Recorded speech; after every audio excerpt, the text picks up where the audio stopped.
Oh, well, we'll work through it. Hi, everyone. I'm so grateful for you all to be here today. We're going to be talking about Improve, a amazing outcome survey measure. Um, before we get started, I wanted to give Seth some. Oh yeah, Can you speak?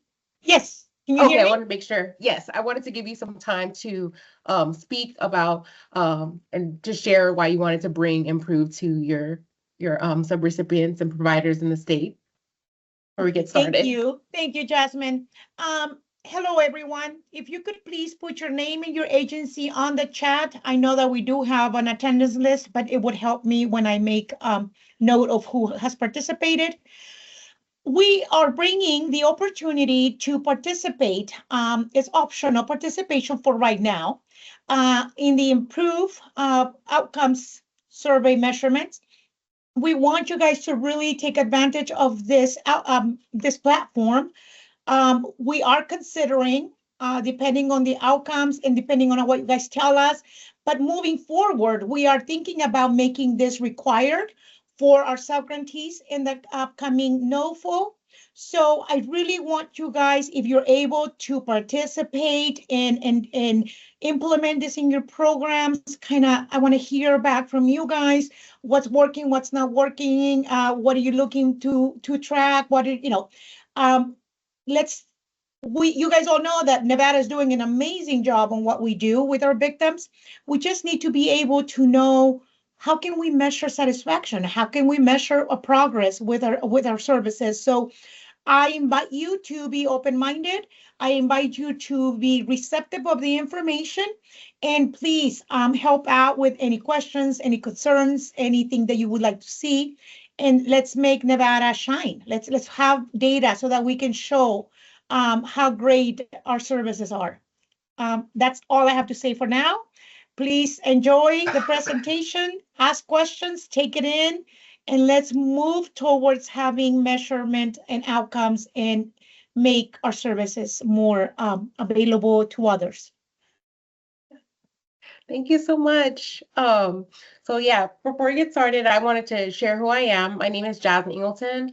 I'm a research analyst with the Just Information Research Network, and I have here my colleagues and presenters here today. We have Doug Bailey, who is the founder and CEO of Performance Vista, and has been very instrumental in Improve since the very beginning. And we also have Susan Howley here, who's project director at Center for Victim Research within JERN, who has also been a very instrumental piece of the Improve since its began.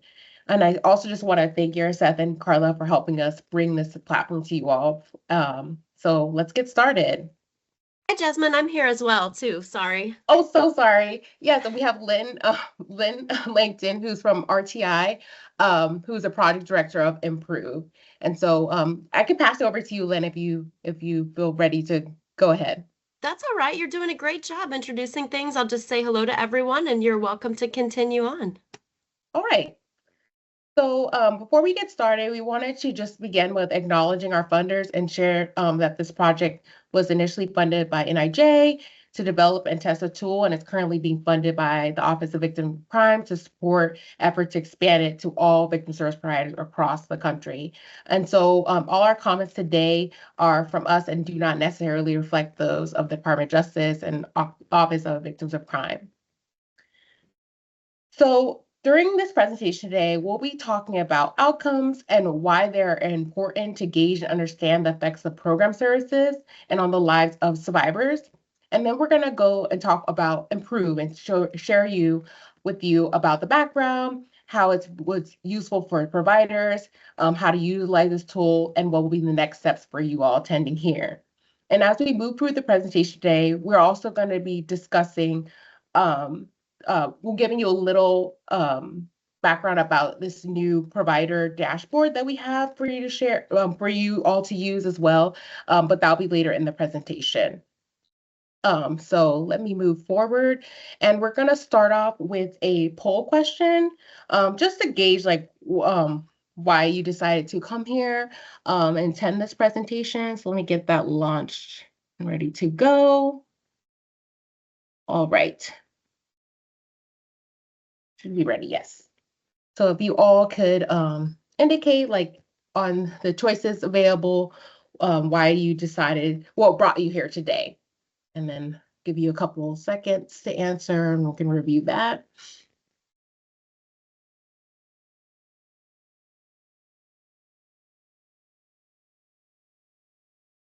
All right, so I will close that up and see what the responses are.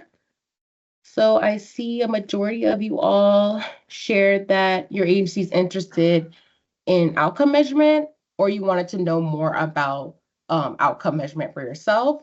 So thank you all for participating in that. And now I'm going to pass it off to Doug Bailey, who will be talking about outcome measurement. Thanks, Jasmine. Hey, folks in Nevada, how are you? Good to see you. Well, sort of see you. I'm over here in Atlanta. I've got a few slides to share with you, and it's basically to get us thinking, defining some terms, make sure we're all on the same page about what we're talking about here. And so essentially, I'm going to be covering three things. I want to get with you about why we want to collect feedback from our clients. And the second thing is, what are we talking about collecting? Which data are we talking about collecting? And then third, how can we apply what we learn from this collection activity to running a better program over time? So, take me a few slides to get to that. This first slide is the answer to the question, why do we bother? Why do we go to the trouble of asking clients for feedback? Listen, you can probably tell, I've been at this for a long time, going on 20 years. And that's crime victim services outcome measurement. And in 20 years of doing presentations all over the country, I've never had anybody say to me the reason they got into this work was to get rich or to become famous. So if I asked you that, what would your answer be? It's to make a difference in the lives of the survivors we work with. That's almost a universal answer. And it begs the question then, how do we know? We want to make a difference in the lives of the people we work with. It's not just us. I mean, our funders want to know, but even the survivors want to know what works and what doesn't. So the question is, and we're going to answer this with the data that we can collect from iMPRoVE, how do we know we're making a difference in people's lives? And we think that is really reason enough. Now, I'm going to go over some other useful applications of the data. Okay, this second thing is about defining our terms, okay? The point here is if all we do is what we've always done, which is counting how many hours of service or how many clients we've served, where we deliver the service, those are all outputs. That's the output of our work, and that measures how hard we're working for sure. But if all we can talk about is how hard we're working, if we can't talk about changes in people's lives, we're losing the argument. So outputs are about the who, what, where, when, and how of the work that we're doing. And those are the things that we collect in like a performance measurement, the PMT system. Well, we're talking about for iMPRoVE or outcome data. That's changes in lives of the people we're working with. So you might consider, let's take a look at that next slide, Jasmine. You might consider, what do we mean by changes in people's lives? Well, if you give it some thought, and you've probably already done this, you should be able to describe something that's changed in the lives of the people you've worked with. By the time you've substantially completed your services, they may know something they didn't know before, something about their rights or about how the justice system works or the courts work. They might be able to do something that they couldn't do before they came to you, like maybe form a safety plan, or maybe they're in a better condition than they were when they came in. It may be as simple as they feel seen and heard, or maybe they've encountered a better housing situation, or maybe they even feel safer. These are changes in life. They may be short-term, they may be longer term.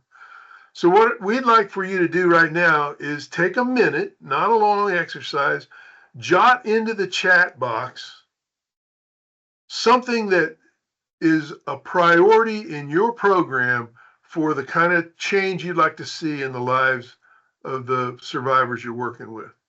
Go ahead, and I'll shut up for a minute.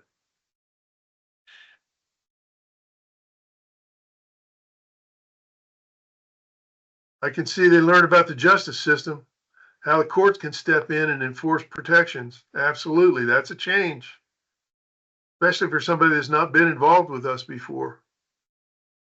Come on, the rest of y'all, come up with something. A change, an outcome.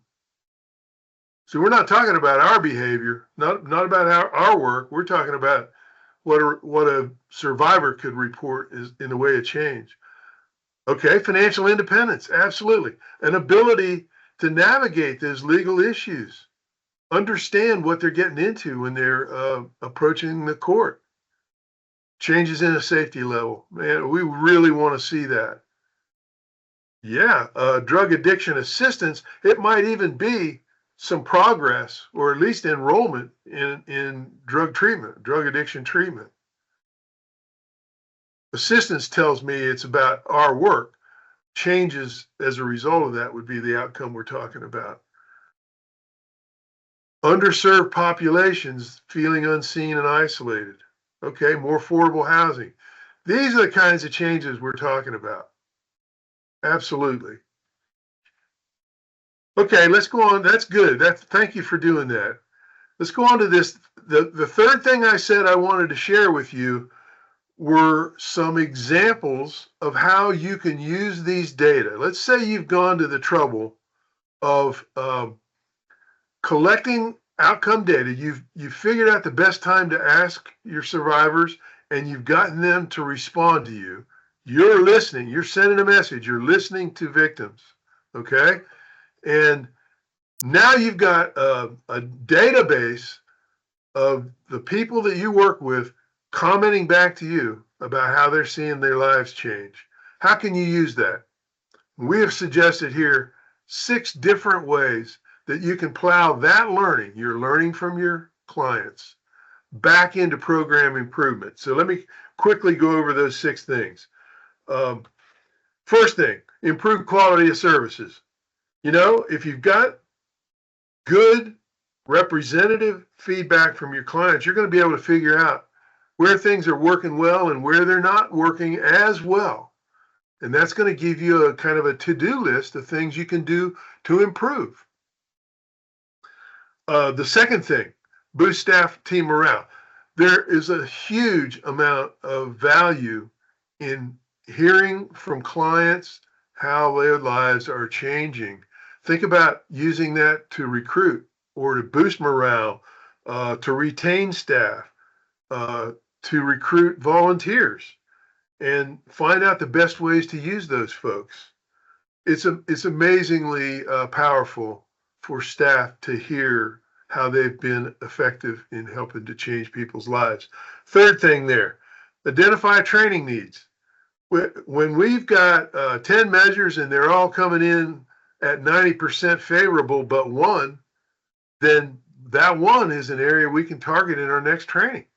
And it's a huge benefit to using your training time more effectively. Fourth thing, focus attention on programmatic issues. You know, when you're doing quality assurance, the survivors' voices ought to be fed back into that quality assurance approach, because you want to be able to say that you're doing what you said you do, and you'd like to be able to quote your clients in saying, yeah, you're doing what you said you wanted to do. When you're off the mark, and we're not talking about you're going to get a 0 rating, we're talking about you might be getting 90% scores across the board, but you might be at 80% in one. That's an area to focus on, improving your program. It might not always be staff performance that's the issue. You may need to clarify the purpose or objectives of your program. The last 2 things here have to go with accountability and program marketing. The fifth one, demonstrate responsible use of funding. That's what better way to report back to your your funders than to show what difference their money's making. And then the last one is a different way of looking at it, and that is when you gather feedback from clients, you might learn that there are unmet needs in your community, and you can see that in their responses. It gives you arguments to make in your proposals. Okay, so I got a couple of examples of the kinds of outcomes that we'd be talking about on the next slide. The one that has the eyeglasses. We asked some Georgia folks, and one of them had this to say, and it was really, it struck us as really impactful. The data are like glasses when you have an eyesight problem. The data gotta put everything in perspective and make things clear for your agency. Using a completely unbiased tool really helps you see what's truthfully going on within your program. It'll help you make decisions. It's going to help clarify how you make program revisions. Absolutely.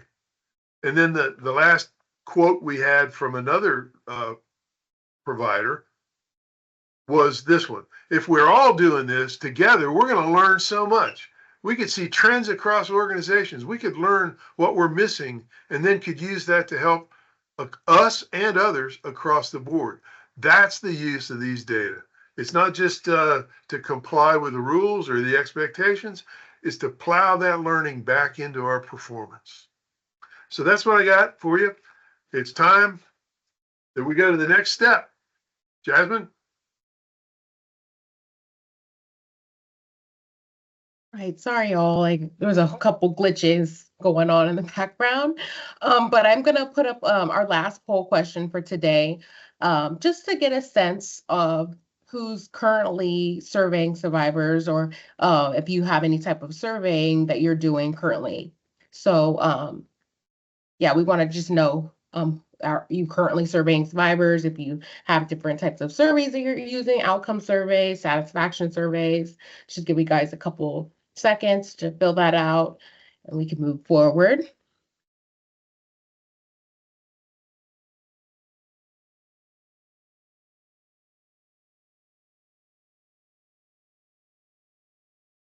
All righty.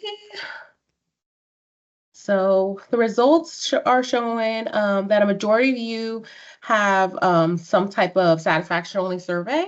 Some of you have other types of surveys. Maybe you can put some of those in the chat so we can learn what type of other surveys that you've been doing. But thank you all for participating in that. Now we're going to move on to talking about what you all came here for, about the iMPRoVE tool. So what is iMPRoVE exactly? So iMPRoVE is a free tool designed to collect outcome and quality measures, and it's open to all organizations or programs that are serving victims of crime. And so iMPRoVE provides a suite of concise, standardized surveys that can be tailored to match the desired outcomes of the services you provide. And so these surveys are distributed to survivors or clients that you see upon significant completion of services. And we're going to get into what that means later in this presentation. And the surveys can be accessed through all internet-enabled devices, which include computers, tablets, a smartphone, anything like that. Or also paper-based surveys can be used upon like special requests, but that's an option as well. But we tend to advertise more of the internet-equipped device for its accessibility. And moreover, iMPRoVE provides service providers the ease of swiftly viewing and exploring their data through a dashboard that you'll be able to see later on this presentation. And so how does iMPRoVE differ from other outcome measurement tools? So some of you have shared that you use other type of survey instruments. So you may have heard of things like assessment instruments to look at diagnoses for mental health issues or things like that, or pre or post surveys where you want to see before someone comes in, what do they need? And then after they leave, you can see if there's any changes, or getting feedback from clients about the services you provided. And so iMPRoVE is more tailored toward a client feedback survey. So you're going to be able to get their perspective of how the services were delivered, as well as how they feel that the services you provided have impacted their lives. And so, as I shared earlier, IMPRoVE is built with outcome measures, and the outcome measures look at what survivors' physical, emotional, psychological, social, economic, and legal needs are met through the service that you provided. And then there's also quality of service measures that look at their satisfaction or perception of the quality of services that you provided. And lastly, victim demographic measures. And these are non-identifying measures. So it's asking information like race or gender or numbers of times they've used services. So it's nothing that can trace back to a specific survivor to make sure that we're protecting their confidentiality.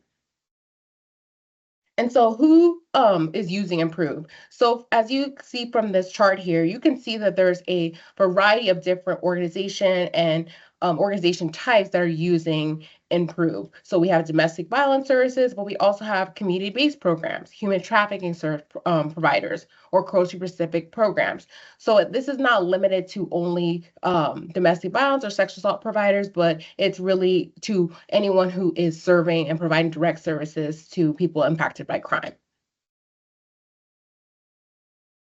And so this slide provides just a brief overview of how IMPRoVE came to be. And so IMPRoVE emerged through a collaborative effort with the National Institute of Justice and OVC and OVW to really look at what's out there in the field, to assess what are the existing outcome measurements that are in the field. And then it was done with survivor interviews, so getting feedback from survivors about what's important to them in receiving services and how best to conduct surveys with them. Then doing a lit review and methodological review to really gauge what's in the field and what's being done or has been done. And then engaging with experts to get their guidance on this. So really this, to create IMPRoVE, it went through a very extensive process of, reaching out to survivors, reaching out to experts in the field, getting their perspective, implementing their feedback into the survey, and then refining it to make sure it makes sense, and then doing a pilot test with over 100 providers to actually see if it's working, if it's doing what it's intended to do, and gathering information that's going to help out making your programs better and improving the services you provide. So that's an overall process of how IMPRoVE came to be. And with making IMPRoVE, there were 4 key considerations that were taken into making this tool, which was needing to have a standardized measure. So there may be different outcome measurements out there, but we want to be able to benchmark, be able to see how are we improving. So we want to be able to measure the same things over and over. So we wanted to have a standardized measure to be able to benchmark, to be able to see, are you growing or not, and also comparing against other programs that are out there. And then you wanted to make sure that IMPRoVE was relevant and customizable to people in the field. So we understand that maybe all of the items may not be as relevant to you, but being able to have a way to be able to make the surveys more customizable. So being able to add a measure or two to your survey to make sure that you're able to assess what you want to assess about your program. And then making sure the survey is confidential. So making sure that we're not collecting any identifying information about survivors, putting in different processing procedures for the survey to make sure that their confidentiality is protected, which we'll get into when we do our demonstration to just cover that. And then lastly was to ensure a high response rate. So making a survey that's accessible, that's easy to complete, that's not overwhelming or overburdening for a survivor who's just trying to get support and receive services, but also you want to get that feedback. So we want to make sure we're meeting in the middle and not trying to overburden them with other things to do. So those were the 4 considerations taken into place for making this tool. And with IMPRoVE, there's 6 base surveys, which we call modules, and they capture the short-term outcomes and quality measures where each of the 6 modules have outcome measures and quality measures within them. And these core measures cannot be removed but there are response choices like not applicable that can be chosen by anyone taking the survey so they can move through questions that are not relevant to them and or services they receive. And as I was saying earlier, with being able to be customizable, you can add additional optional measures from the large library of questions that we have to make it more customizable to your program. So let's say you had a module, which I'm going to show in a minute, but you want to add something that's more relevant to your program. You're able to do that from the library of questions. So the 6 different modules are the legal justice system focus module, medical forensic, mental health focused services, supportive services, underserved population focused services, and crisis intervention referral. And as you can see, these modules are more targeted towards the services you provide and not towards the specific organization you are. So if you're a DV provider, you might want to do mental health, or you may look at underserved population module for your program, but it's more about the services that you provide. And how victim service providers can get started. This is like a quick guide on that. So you would go through the webpage for iMPRoVE, which we're going to show in a couple of seconds. Look at the base survey or the module that you want, maybe pick a couple optional outcome measures you want to add to it, review it with your core staff that would be administering the survey, and then be able to then finalize that survey and then send it out to people that you serve at your organization. So this is just a quick overview of iMPRoVE, and we're going to move to the next part of this presentation where we show you a demonstration of the actual platform. So I will stop sharing so we can do that. All right, great. Thank you, Jasmine. Let me share my screen here. It's going to give me 1 sec to get to the proper tool. There we go. I hope everyone can see this. This is the iMPRoVE website. Now, I encourage you to visit this website as soon as you can, just to poke around. You don't have to register to get to a lot of the information that's on here. So this is improve-tool.org. And this is everything you wanted to know about iMPRoVE. So as you scroll down, you'll see some of what Doug and Jasmine talked about before. Up here, you'll see different tabs: About, Learn, Getting Started, and Getting Help. So under About, that's where you can find out about the modules. So we not only the frequently asked questions, but here with Explore, Improve, Modules, and Measures. As Jasmine said, we have 6 core or base surveys, and we did a lot of work with different providers, different national representatives, looking at program logic models to figure out what were the most appropriate 6 base surveys that would fit almost every type of provider. So the idea is that you look at these to think about what are the outcomes that are most important to our program, or which of these sets of outcomes that you see scrolling by most matches what our program wants to accomplish. And then, so what's down here in the bullets, these are the outcomes. So an outcome is progress toward addressing physical mental health needs. If you click on See More, that's going to take you to the actual question that appears in the survey for each of these outcomes. What you're seeing in the bold is the outcome that's being measured. The question you're seeing under it is what will appear in the survey. Each of these questions asks the respondent whether they strongly agree, neither agree nor disagree, or strongly disagree. So it's what's called a Likert scale. And as Jasmine said, for a number of these, wherever it's appropriate, there's also the option, I didn't need this service. The reason for that is because, even with, let's say, one of your most basic services, which is to provide referrals to other sources of help in the community, you could have a given survivor who does not need that, right? So there's always that option. You're also seeing on here that for every survey that you develop, there are two forms. There is one that's appropriate for the survivor, him or herself, and there's another if you are if the survey is going to a proxy, let's say a parent or a caregiver of a young child who can't take the survey, him or herself. For a few places, there is not an equivalent measure for that non-offending caregiver. Those are usually where it's asking about an internal state, and you can't ask someone else to say what someone is thinking or feeling. But wherever appropriate, there's a proxy measure. So that's one way to choose what would your starting survey be, to look at these outcome measures here. If you really are lost and don't have any idea where to start, we have something that's called a wizard, module selection wizard here under About.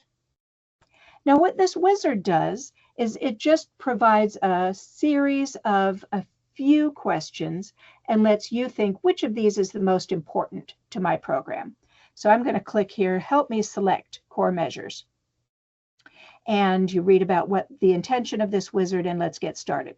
So it's asking you to say which of these three measures would you say is a priority? Which of these three outcomes is a priority for your program? Maybe you're addressing all three, but of all three, which, if you had to prioritize, which would you say is the most important for what you're trying to help folks achieve? So let's say our services improve people's sense of hope. I'm going to click that one, and it pops up a couple more questions. Between this or that, which is the most appropriate for your program? Is it that our services increase people's knowledge of ways to handle overwhelming emotions, or increase people's knowledge of how to stay safe physically? I'd say between the two, I'm going to pick this second one. All right, so based on, I may have skipped one by double clicking there, sorry. But at any rate, the wizard then will say, based on your selection, you might want to look at this one first, and it'll give you a second choice. You're not tied to those. It's just another way of helping you think about how to get started. So this is only looking at the outcome measures. And as Jasmine said, there's also a provision, or there's also a set of questions that get to quality of service. So we'll see those in a moment. All right, so how do you get started? Go over here under Get Started, and there's a short registration process. So easy enough. In fact, at one of our in-person workshops, while we were going through this demo, somebody created their own survey. So it's just super easy. Enter your name. You're going to enter the program name. We do want you to have as short a program name as possible, because that name is going to get automatically inserted into your program. Remember when we went through those sample questions and it was like, because of ABC services. So your program name gets put in there. So you have to think about that. You will select, you'll put in your email address, you'll choose a password. Down here, you will select the type of provider you are, and you can select up to 3 program types. The only purpose for this is so that later on, when we have thousands of programs participating, and you want to compare your responses to what is the universe of programs like mine, right? You want to see what do other children's advocacy services get? What do other shelter services get? So anyway, you select up to 3 types here, and then the terms of use.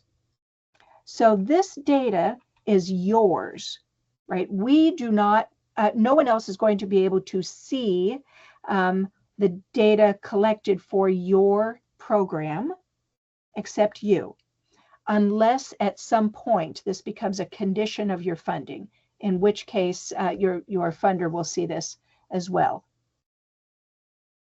We really went over this with OVW and OVC, and in fact, There is not any personally identifying information that is collected from victims or survivors themselves. And in fact, the back end of the survey does not track IP addresses. So it really is anonymous for the survivors as well. All right, so let's say that you have registered. I'm going to sign in. So you'll register, you'll have your email address and your password. Now, this is our test account. So I have actually got quite a few surveys that have already been created. But what you will see is down here, this button, Create New Tool. Let's click on that so you can see what this is going to look like. So this is the screen that has you create a new tool. We advise you to decide who's going to be making the decision on setting up the survey. Maybe you, as the program director, know that you are the ideal person, or you may want to have a small group of a couple of people, or maybe you have a small department and you want everyone involved. But you come in here to create your tool.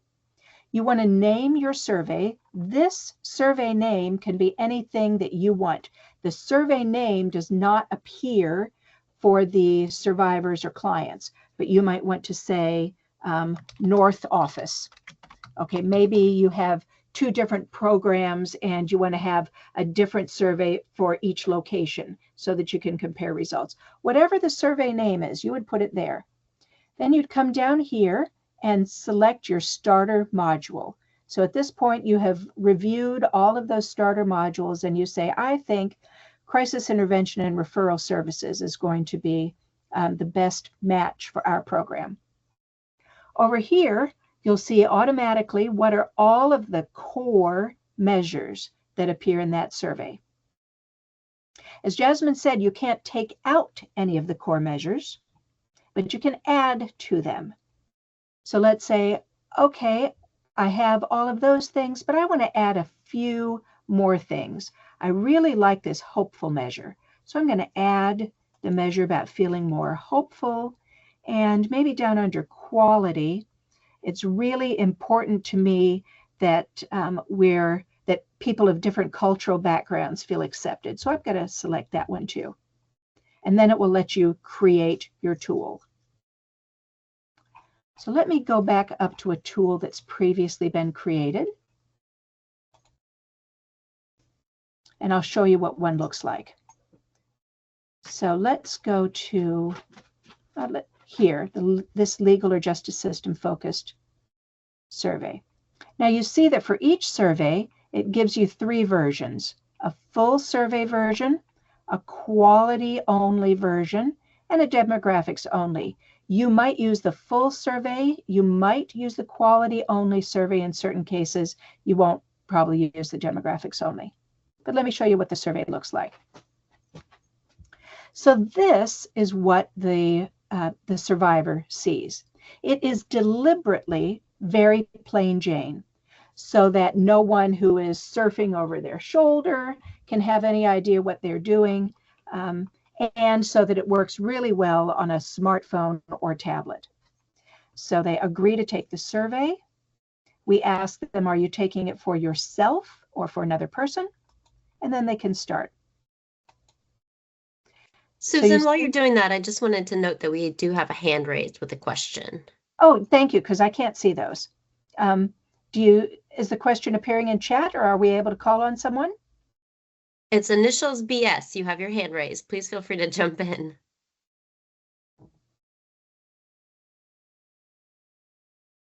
Jasmine may have to unmute them. Oh. I was able to unmute them.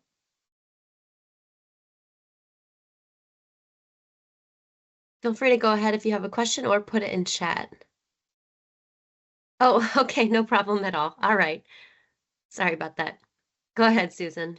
All right, so you can see how simple these questions are. The information I got from ABC Legal Services helped me plan for my safety. So they can click through here very quickly. Or they could click, I did not need this assistance. They are able to skip any question that they want to skip. This is designed to take about 5 to 10 minutes per client. We encourage you not to add too many of those optional questions because you don't want to make it too long. But they just click, they continue to answer questions and click through. Let me show you then what you see. Oh, at the very end, there is one open-ended place where we asked, do you have any other comments? So they do have the option to add other comments. If you want to see the results of your survey, you come up here to View Data. You can see the results in two different ways. One, you can download your data. So let's say that you are an Excel wizard or you have an Excel wizard on staff, you know, somebody who's just really good at working with with downloaded data. And then there's a data dictionary. So you'll get all your data on a CSV file that you can open up and you can convert to Excel. I'm going to close that. But you can also look at your data on a data dashboard. This is what I love. So I'm going to go down here to test data. So here is what your data dashboard looks like. As you scroll through, you'll see that for each question on your survey, you'll see how many people agreed or disagreed. The pop-up box is showing you the percentage, how many disagreed. Now, don't read too much into this actual data. We got this data by everybody on the team pretending to be a survivor at whatever victim service they had in mind and just going through the survey. So there's really not any rhyme or reason here to people's results. But you can see how easy this will be for you and your staff to look at, oh, where are we doing really well? And where might we want to talk about what we think might be going on? Even better, there's a demographic section at the very end of your survey where people will give their age, race, gender. You can then slice your data that way. So let's look at it by age. So this, I love this because maybe you'll find that you are doing a terrific job for most of the people you serve, except for one or two subgroups. Once you're able to slice the data, you can really see, oh, we're not doing so well with this age group or this racial group, or, you know, maybe it's young boys.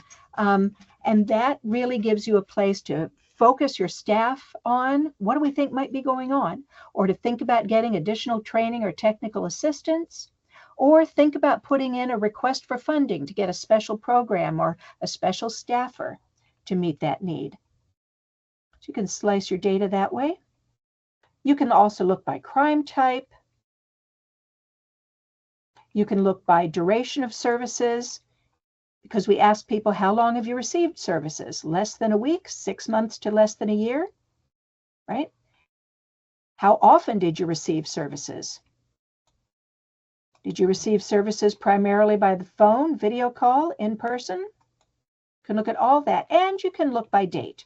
So you can see your data by quarter, by year, by before and after you got a new position or instituted a new program. So all kinds of ways that you can use this dashboard to really open your eyes to what's going on in your program. I just love this dashboard. Let me go back up to the top. There are all kinds of tools to help you get the most out of iMPRoVE. So over here under the Learn tab, and you can see this even without creating your own account. You can see the full user's guide. You can see different how-to guides and training videos. How do you find the right module?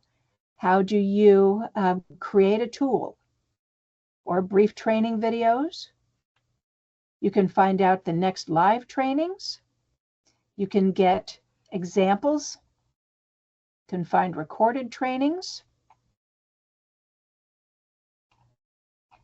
Also at the top, we have Get Help. We have office hours, and we also have a help desk where people will get back to you. I think so far it's always been in less than 48 hours, but often it's the same day that you can get assistance. So really, we have we've really put a lot of effort into making sure that you can get what you need. In case we didn't say it already, the survey comes in 4 languages right now. That's English, Spanish, Chinese, and Vietnamese. Jasmine talked about distributing this survey at the substantial completion of services. That's really important because remember, you're trying to measure outcomes.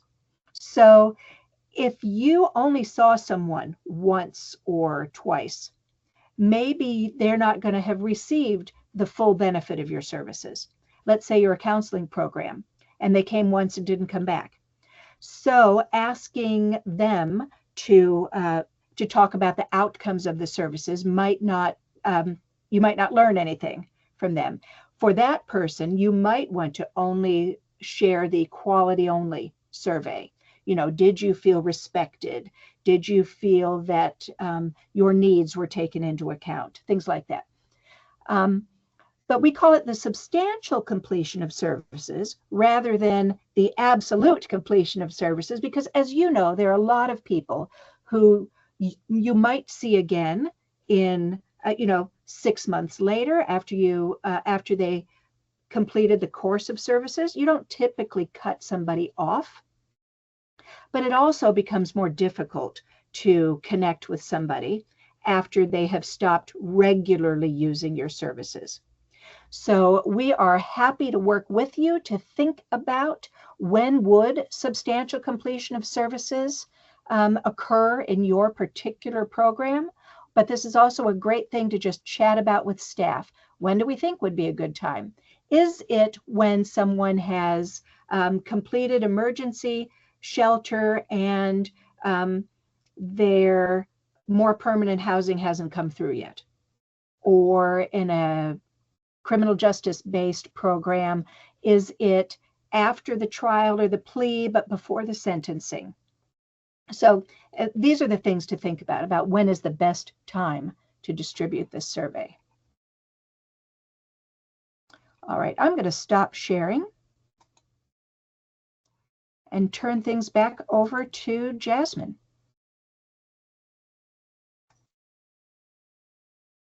Right, so let me just go back to sharing the screen so you all can see that. We wanted to, let me just get it. Can't see. Oh, there we go. So we wanted to just show you all just some data that we've been receiving from clients or survivors that have taken it. So you could see on this this graphic right here that majority of the responses that we're receiving on different items of outcome measures are pretty positive. And that's something that we wanted to share because we hear from people that they're like, I don't know if I want to give out the survey. Maybe they're going to say a bunch of negative stuff about our services, but that's not the data that we're seeing. So and you can see on some of these measures that like there is a like in the gray, like the grayish bar, maybe like the neutral, but you can see like the lighter green is maybe areas of where you need to improve. So as Susan had showed in the demonstration, you could slice on these different items and be able to see maybe what population group is not getting served in the best way and how you could be able to change your service provision or be able to better meet their needs. And then this is also some of the quality measures. And again, you can see that they're overwhelmingly positive with some areas for improvement here. And I also wanted to just share with you all, like just whatever we're hearing from providers. So currently, like we reached out to different providers throughout who've been the users of the platform and just hearing back from them, giving us feedback. And so 2 providers shared that iMPRoVE checks a lot of boxes for us. We don't have to create something in SurveyMonkey. It's easy to send and we could do it on paper if we need to. It's easy to distribute and produce more detailed data. Or someone else shared, it has made our surveying process so much easier. It makes my life so much easier. So that's like the purpose of iMPRoVE, is just to be able to give you this already surveys created, questions already created, so that you can pick what's best for your program and then send that out and get the data back to be able to use it in the ways that you feel are useful for your program. So we'll move forward. I will pass it off to Lynn to just talk briefly about this public data dashboard. Yeah, I want to be mindful that we're running out of time and make sure that we have some questions for you. But, one of the things that Jasmine talked about is one of the key considerations for us in developing this tool is that we wanted there to be some standardization.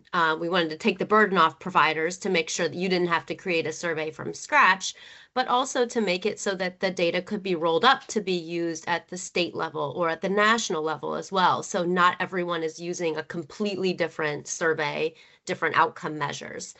And one of the things that's coming soon, very soon, is a public dashboard. And if you want to go to the next screen, Jasmine. And so the purpose of this dashboard is to aggregate data from all of the providers and the surveys that have been collected so far. So we have about 600 providers currently using the platform, and we've collected more than 10,000 survey responses so far. And the dashboard will only continue to be more useful as we add more providers and more data, and there's more ability to filter. But I think one of the things that really is the most useful for providers with this dashboard, and Jasmine alluded to this earlier, is that it gives you the ability to kind of look at how your findings in your own private dashboard compare to what you're seeing from similar providers who are trying to achieve similar outcomes, and to kind of understand how your responses compare to other providers. So you have sort of that, just that sense of what the expectation should be around your responses. And there's some other benefits as well, but I think that's the key one here. And so this gives you just kind of a screenshot of one of the pages of the dashboard, how it's going to look. So there's 4 different tabs across the top. There's one that describes the participants, so that's the providers and the respondents that are using the platform, and some of their characteristics. So how big are the providers? Where are they located? You can see state here. These data are actually a little bit dated. We have quite a few more providers and survey respondents since these were collected. We have data from 47 states, or providers from 47 states and the District of Columbia at this point. And it also, other things like who's using the module. Susan showed you the breakdowns by the type of provider. So are you a sexual assault shelter? Are you a domestic violence provider? Are you law enforcement based? All of that is, those are things you can look at in this particular view. We also have respondent characteristics. So that's the respondent demographics of who's completing the survey, their age, their sexual orientation, gender, and service usage, sorry, tongue twister there, service usage as well. So how long have they been receiving services, the frequency, those sorts of things. And then down here we have the 2 tabs that show very similar dashboards and views of data that you saw in the individual dashboards that Susan was showing, but these are for all providers that are using the tool. So you can see those distributions, and there's a few other features that we've added to this public dashboard to kind of let you look at those data in different ways. So again, that's coming soon. That'll be on the website. It'll be accessible to everyone, but the more providers and responses we get, again, the more useful it'll be. And all of these different tabs allow for filtering, just very similar to the individual dashboards that Susan was showing you. So we're excited to have that out there soon, and we think that'll be a great tool. All right, so next steps. We have some, as Susan mentioned, a lot of materials online to help you both individualize TTA, group TTA, self-guided TTA resources. We have a series of group trainings starting with our 101 onboarding. So one of the first things for you to do would be to go on and register for an account. And then you can either review one of our available live trainings, starting with that onboarding, or you're welcome to join us for one of the live ones. I think I might have said review one of the live trainings, review one of the recorded trainings, or join us for a live one. We do have the one coming up tomorrow on the 16th. I know that might be challenging for folks. It's from 1 to 2:30. And we will be posting more trainings on our website, though you can always find those and register for those on the iMPRoVE website. That's right, Eastern time. Thanks, Susan. Sorry for not clarifying that. And I think that's it for us today. So let's stop there with just a few minutes left here. And I know we've had some questions that have been coming up in chat that we've been trying to answer as we go. But if anyone has other questions that they'd like to ask, please feel free to raise your hand. We can unmute you, and happy to answer any of those questions.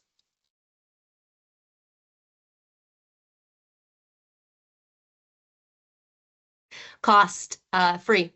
It's completely free to use. And this is funded by the Office for Victims of Crime. The TTA is free as well. This is really something that OVC finds to be very important. And so it's something that they've invested in.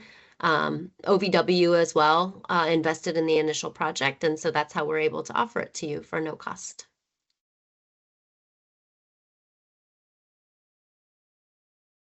And it's also available, I should say, to any providers. You don't have to be a VOCA funding recipient. So if you know other providers that might be interested, it really is available to anyone. Great question about the children and youth. So we have designed the survey to be accessible at a 12-year-old age level, 7th grade reading level.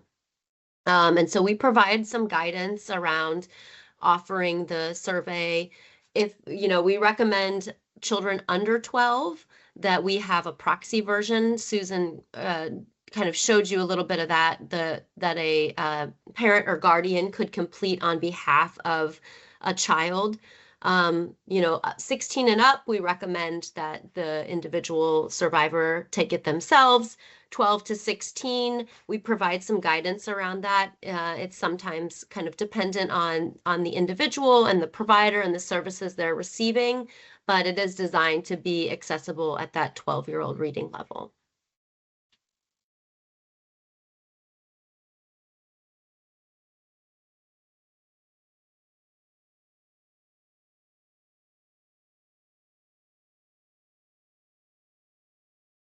I have a question. Yes. Okay, so what would be the next step? I know that you have a training tomorrow, but for those that can't join tomorrow, I know, Jasmine, we talked about a future date. Is that the date where our agencies can sign up? Is that the date, or we need to sign up prior to that? How do we, what's next?